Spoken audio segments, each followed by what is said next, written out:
Howdy, folks. This is Dan Gross, and welcome to Extended Harmony for Outside In Music.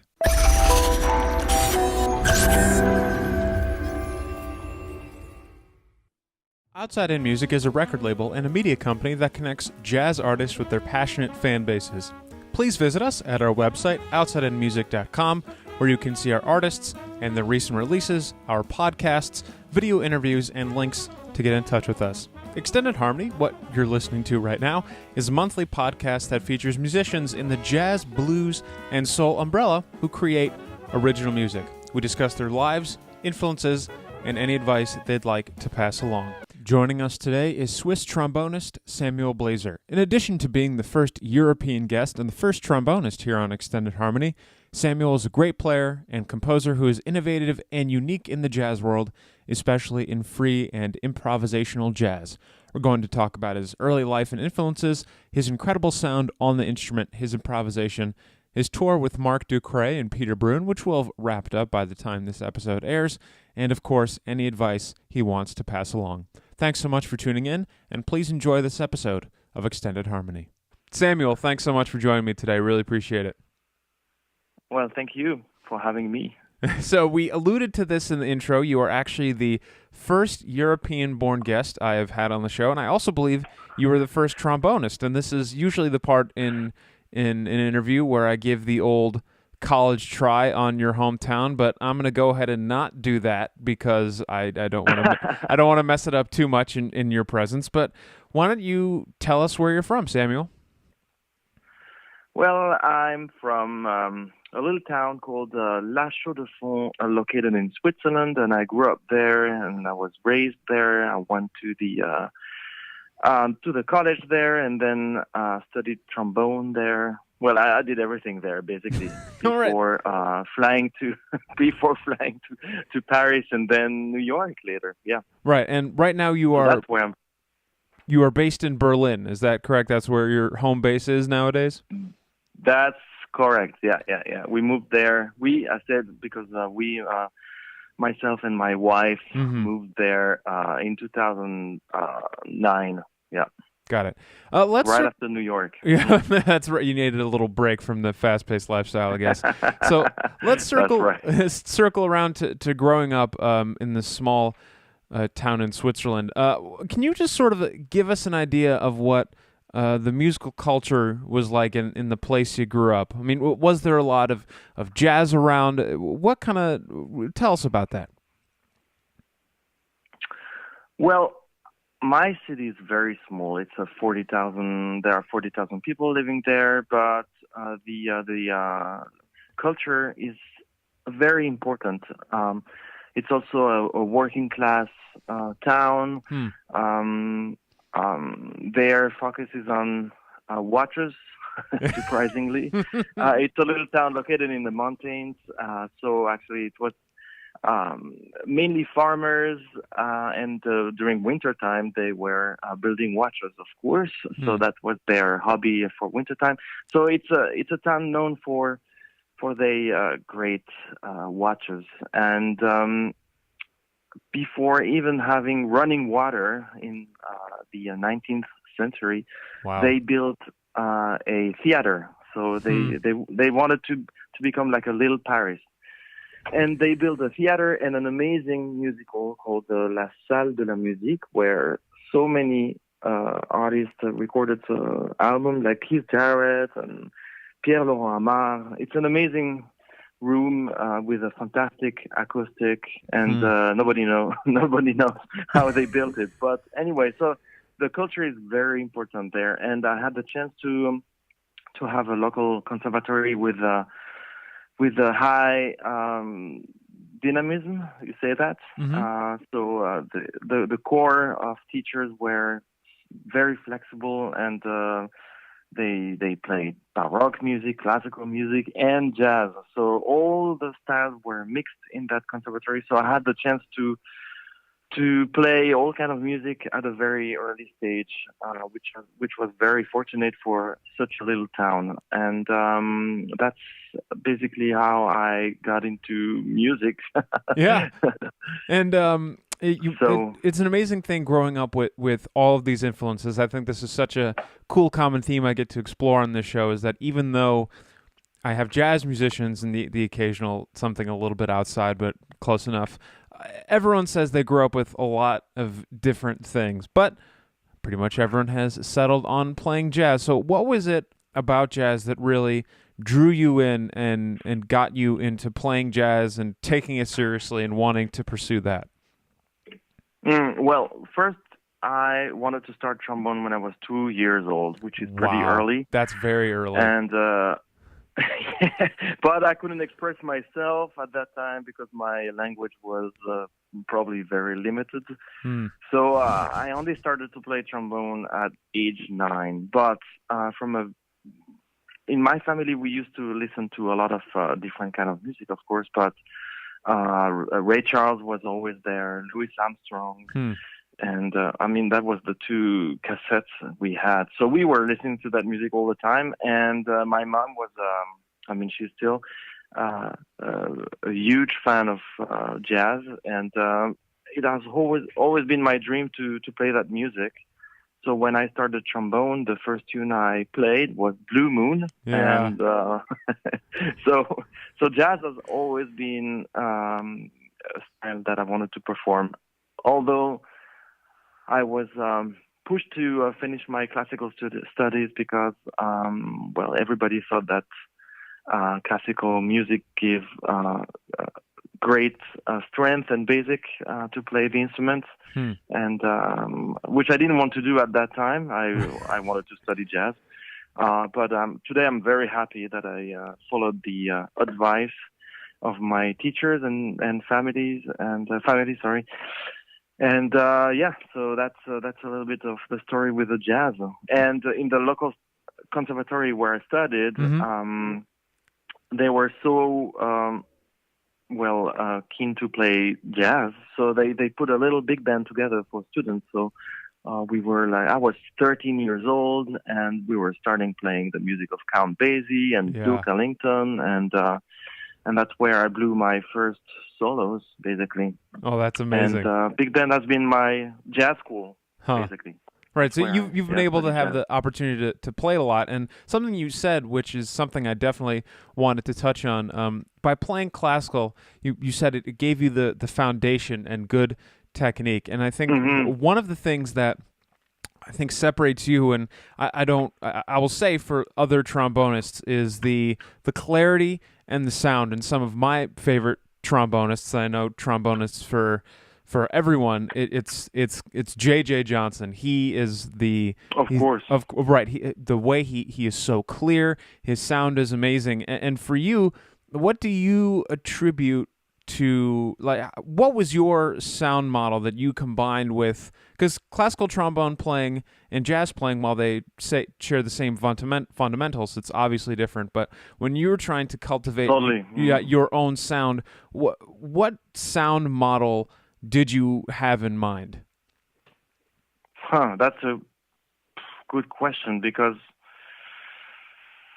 I'm not really sure today, because what I'm trying to reach, because I'm still working on it every day, is trying to get a richer tone, a little dark, with lots of clarity and good articulation. But JJ, of course, was a huge influence on my playing. It's one of the first jazz trombonists I listened to.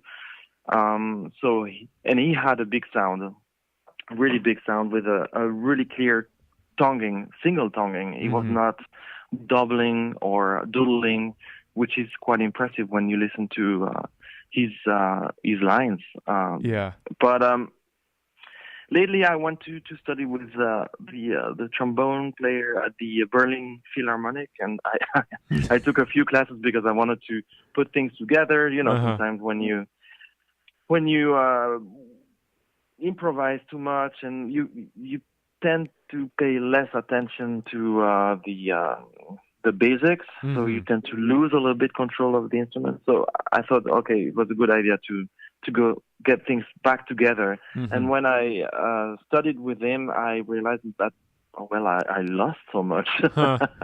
My sound was like so small, and the control over the instrument was very little. So, well, I'm trying to get that back. I'm not trying to get a classical sound, but I like I like having like a big tone, like very fat and rich.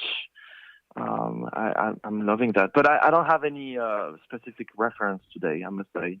Right. And one thing, it's almost so obvious, but it's not even.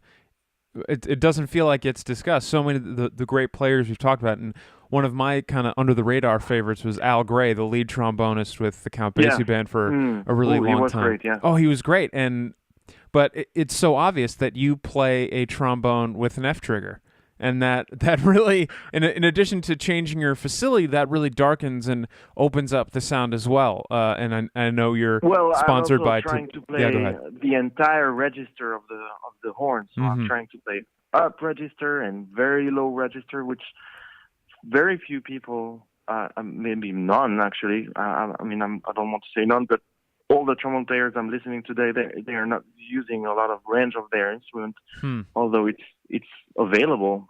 Right. So what I'm trying to do now is like trying to develop lines in the lower register, because I think it's nice, and that's also where I can get through. Like in example with a trio with Marc and Peter, sometimes the volume is very high, so I need to find ways where my horn can come through, even though both of them are playing louder.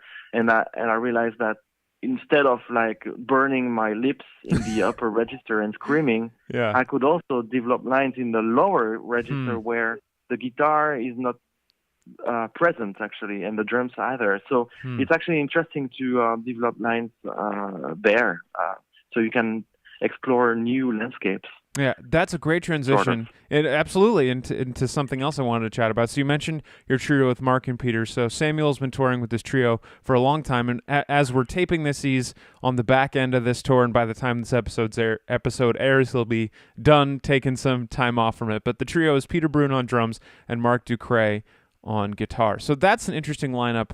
First of all, and I want to unpack that in a little bit, but because you gave me such a great springboard. The instrumentation is unusual, but also having a trombone in this free jazz setting, at least something that I see, doesn't happen a lot.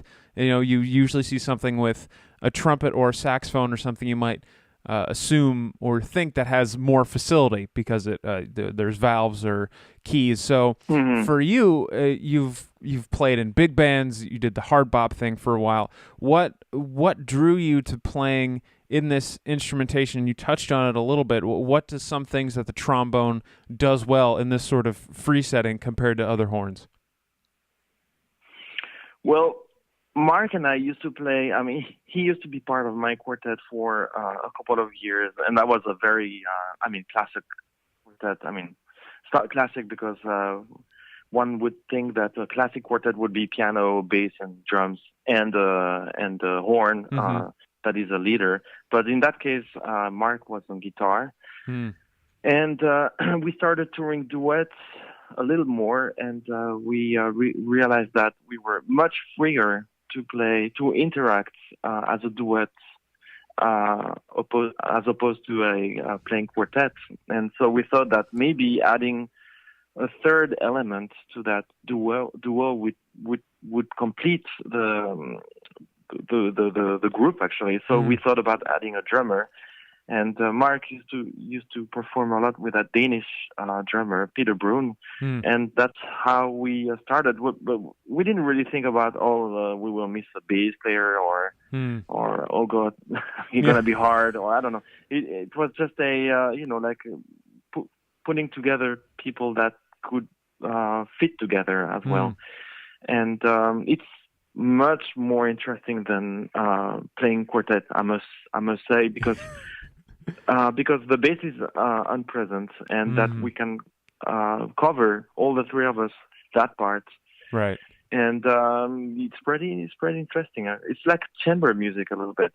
Yeah, although we can rock sometimes.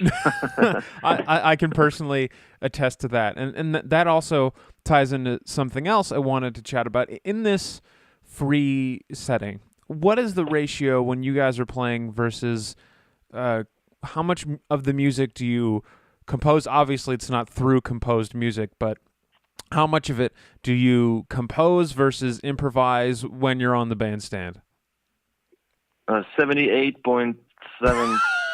No. I deserve that answer. No, so seriously. Thank you. It's the music is always. I mean, of course, we have charts and there are melodies and rhythms and harmonies sometimes, and we know where we need to land, and we know where we are departing, and we know. So the music is always present in the free playing. So it's not free actually. There are rules that we are following over the years, which is funny because we are like sometimes I'm playing signs, which the two others are hearing, and then which led us into a tune, and so on. It's a game actually. It's a real game. You're just up there having fun. Yeah, and we need to know the music we are playing throughout the set. So we have like, I don't know, maybe we have 30 tunes now over the 6 years we've been playing together. So there is enough material for us to go through. And of course we are improvising a lot because this is fun, and we can create moods. But over the years, the moods are getting similar because we are developing a common vocabulary.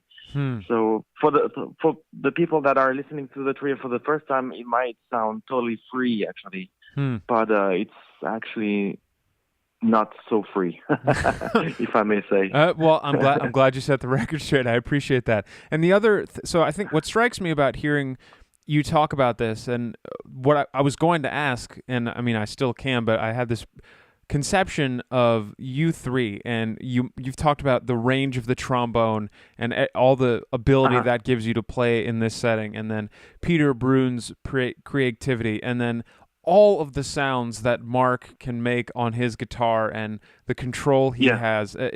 So tell us about recording an album with these guys, because you'd been touring for a while before you made this album. So can you take us behind the scenes with this album?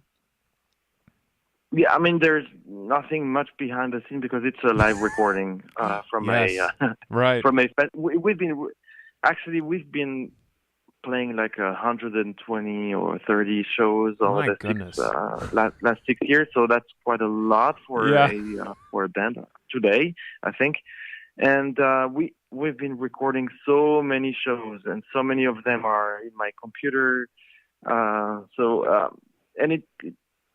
I was never really sure to release something because I thought, wow, it's quite exciting. We are keeping this band on the road, and we have no recordings. Everybody else around us is like releasing one album per 6 months or something like that. And we've been touring, and they have a hard time to tour. So I thought, wow, this is really exciting. We can keep the band on the road, no recording, and it's super exciting because people have to come listen to us if they want to listen to the music. And I thought that was a great concept. But then we played that festival, and Hatat came to me and said, hey, I read the review, and I have the recording. I would love to release it. And I said, oh, of course, do it. But it was a strange recording because I broke a rib 3 days before with a bike accident. So that was a painful concert. I was on the pills. But I mean, the music is happening. It's a capture of a moment. There we go. See, so, that is we have to take the album as it is. Yeah, that is my exact philosophy when I'm doing any recording. It's just you have to capture the moment. We actually, with the radio station I'm at, Jazz 90.1, we did an interview with Eric Alexander, one of the funniest people I've ever met, great saxophonist too. He was talking about he played the most recent record and all this stuff he was going through. But sometimes that happens. You know, you break a rib, and you know what ends up happening comes out pretty well. I actually do want to get your thoughts about something. We're going off script a bit, but something you said sparked something that I think you'd have some good thoughts on, is that everyone is streaming now. Everything is so portable. You can get whatever you want right there. And I think that is what you said is such an interesting opposite viewpoint to what a lot of people have. It's a cool idea that people have to come and see our shows to hear us. So I think so, yeah. And so I would love to have a conversation with you about how you feel about all of this. I mean, when you mentioned, I mean, you've recorded a dozen albums yourself, so it's not like you're immune to your music just being out there. But I'm just curious on your thoughts on this. What do you think is happening to live music now that recorded music is so accessible? It's getting harder. Yeah, well, yeah. It's not getting easier. So the recording industry is like falling down. I mean, we know that. Yeah. And it's not getting easier to play. So because there are so many great musicians out there trying to bring their band on the road, and everybody's like hitting the promoters, and it's harder for them to promote something, and people are having less curiosity about the music, and I mean, and the outer the music is, right, the more difficult it is to get out there. So I mean, everybody's been complaining the last few years, and for me, it's been great. Well, I'm glad to hear that. I mean, I'm really not complaining. I'm playing a ton with my projects, and I mean, of course, I realized at a very early age that no one wanted to actually get a trombone in the band, because I mean, nobody's interested in the trombone except a few guys. My producer, with whom I'm working a lot, Robert Sadin, told me that he heard a interview of Jimmy Nepper, and the guy said, "So what was good playing with Charles Mingus?" And he said, "Well, the good thing is he was hiring trombones." that was the only good thing about it. And he's so right. I mean, and I realized at the very early age that if I wanted to play and wanted to be promoted, then I had to put my things together. So I started very early to put my quartet together and perform in Switzerland everywhere, and and so on. So what was the question? Yeah, no, that's great. So why do you think so few people are interested in the trombone? What's with that? Because I'm a trombonist myself, and I'm not sure I get it. I'm not sure. I think, I still hear some remarks like, in November we played with my quartet, Ross Lossing, Marc and Jerry Hemingway in a French festival in Strasbourg, and right after us, Dave Liebman was playing with some French. Anyway, I was very happy about our gig, and Ross Lossing a few weeks later sees Dave Liebman at the Deer Head Inn, and Dave says, "Hey, you should better watch out with a trombone, man." So everybody has that sense of like the trombone is kind of lame instrument or slow. When I performed with Paul Motion, his reaction was the same thing. He said, "I didn't know a trombone could play like that." So I don't know. There are a lot of prejudges.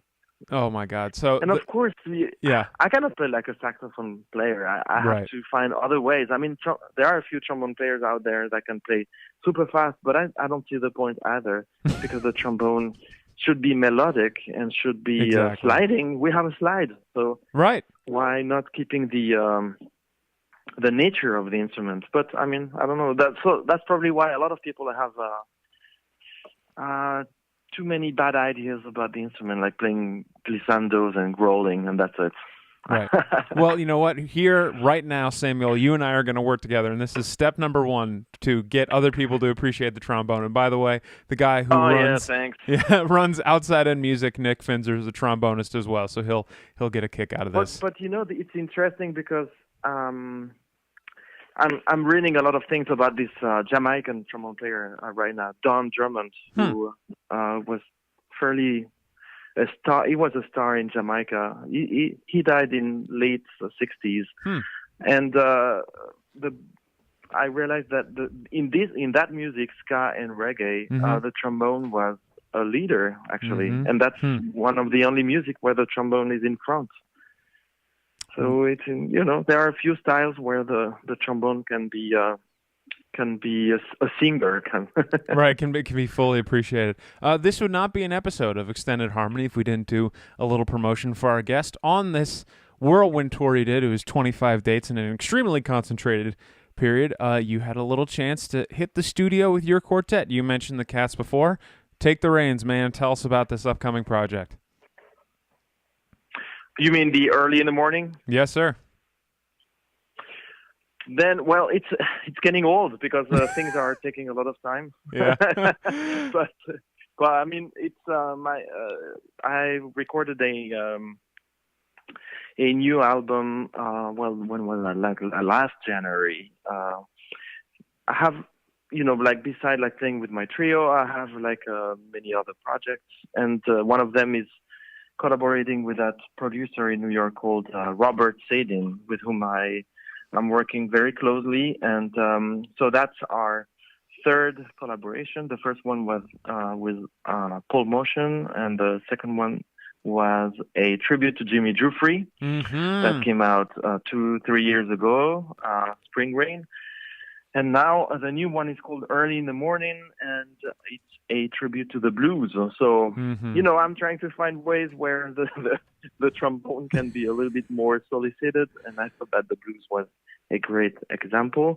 And so on this new album, I have Russ Lusting on piano, Masa Kamaguchi on bass, Jerry Hemingway on drums, and we have two guests, Oliver Lake on alto sax and Wallace Ronnie on trumpets. So, and it's a really exciting album with a lot of blues influences, Lead Belly, Sam Collins, and but it's all revisited with my sauce, if I may say. You may, and we're very much looking forward to that project. Well, we're at the last part of this interview. We got 2 more items to check off the list here. The first one, Samuel. All right. Do you have any advice for aspiring artists? Well, if it's a young trombone players, just keep playing the trombone as it is. Do not try to play the horn like if it was a trumpet or a saxophone. That's a great piece of advice. We shouldn't be afraid of our slide and tone and stuff. Yeah. We need to embrace it. And the last thing, one of the things that makes Extended Harmony cool is that you get to hear the artist talk, and then right afterwards you get to hear the artist play. I would love to hear a track off of the latest album with the Samuel Blaser Trio. That's with Peter Bruun and Marc Ducret. So that one just came out, live album recorded with his trio. Samuel, is there any track you'd like us to play off that? Well, I think we should play Jukebox. Sounds great. It's track number 3, I think, or I don't remember now. We'll get it in post. It's all right. Samuel, thank you so much for your time. Really appreciate it. Well, I appreciate it too. Thank you.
you.